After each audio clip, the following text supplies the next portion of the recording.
পৌষ সংক্রান্তি চলে গেছে কিন্তু আমার বাড়িতে এখনও পিঠে বানানো হয়নি। আজকে সেই জন্য বানাবো পিঠে। আসলে শীতকাল, শীতকাল মানেই পিঠের দিন। আর এই সময় কিন্তু পিঠে খেতে সবারই খুব ভালো লাগে। আর এখন যা বাজারে নারকেলের দাম, বাপ রে বাপ! একটার দাম 60 টাকা, 70 টাকা, 80 টাকা করে। আর যতই দাম হোক, নারকেল তো কিনতে হবে আর পিঠেও তো খেতে হবে, কারণ শীতকাল শেষ হয়ে যাওয়া মানে পিঠে খাওয়ার দিনও শেষ।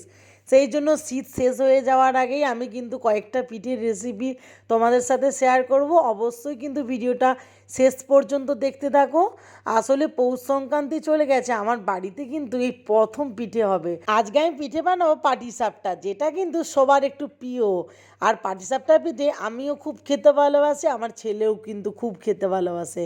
তেমন কিছুই না, বানানো খুবই সহজ। প্রথমে এখানে নারকেলটাকে ভালো করে কুড়ে নিয়েছি। এবার এখানে দুটোর মতো এলাচকে ভালো করে থেঁতো করে গুঁড়ো করে রেখেছিলাম, এলাচ গুঁড়োটাকে দিয়ে দিলাম। আর দিয়ে দিলাম 1 বাটির মতো খেজুরের গুড়। এবার সমস্ত কিছুটা হাতের সাহায্যে ভালো করে মাখিয়ে নিচ্ছি। তারপর এখানে একটা ফ্রাই প্যান বসিয়ে দিয়েছিলাম।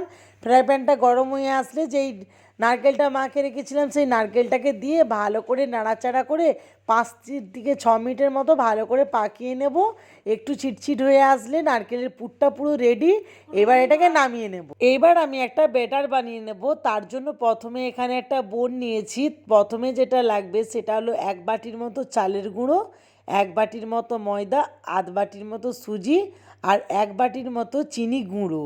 এবার অল্প অল্প দুধ দিয়ে একটা ব্যাটার বানিয়ে নিতে হবে। আর ব্যাটারটা কিন্তু বেশি মোটা হবে না, বেশি পাতলাও হবে না। এবার এটা আমি 5 থেকে 6 মিনিটের মতো ব্যাটারটাকে ঢাকা দিয়ে রেখে দেব, কারণ সুজি আছে, যাতে সুজিটা ভালোভাবে গলে যায়। আর সুজিটা কিন্তু গলে গেলে এমনি ব্যাটারটা একটু মোটা মোটা হয়ে যাবে। সেই জন্য প্রথমটা একটু তোমরা পাতলা রাখার চেষ্টাই করবে। এবার একটা ফ্রাই প্যান নিয়েছি, এবার অল্প ঘি ব্রাশ করে নিয়েছি। আর যেই ব্যাটারটা বানিয়ে রেখেছিলাম চালের গুঁড়ো দিয়ে, সেই ব্যাটারটা একটা ডাবুতে এইভাবে দিয়ে দিলাম, 1 ডাবুর মতো দিয়ে ডাবুর পেছন দিক দিয়ে এইভাবে গোল ঠিক রুটির মতো আকার বানিয়ে নিয়েছি। এবার উপর দিয়ে যে নারকেলের পুরটা বানিয়ে রেখেছিলাম সেই নারকেলের পুরটাকে লম্বা করে দিয়ে এইভাবে হাতের সাহায্যে দেখো লম্বা লম্বা করে এইভাবে বানিয়ে নিচ্ছি। সবগুলো ঠিক এইভাবেই প্রত্যেকটা বানিয়ে নেব। তো এখানে তোমাদেরকে একটা দেখিয়ে দিলাম, দিয়ে উপর দিয়ে একটু আমি ঘি ব্রাশ করে নিচ্ছি।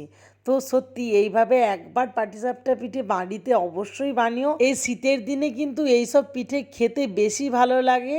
গরম পড়ে গেলে তো একবারেই ইচ্ছে যাবে না।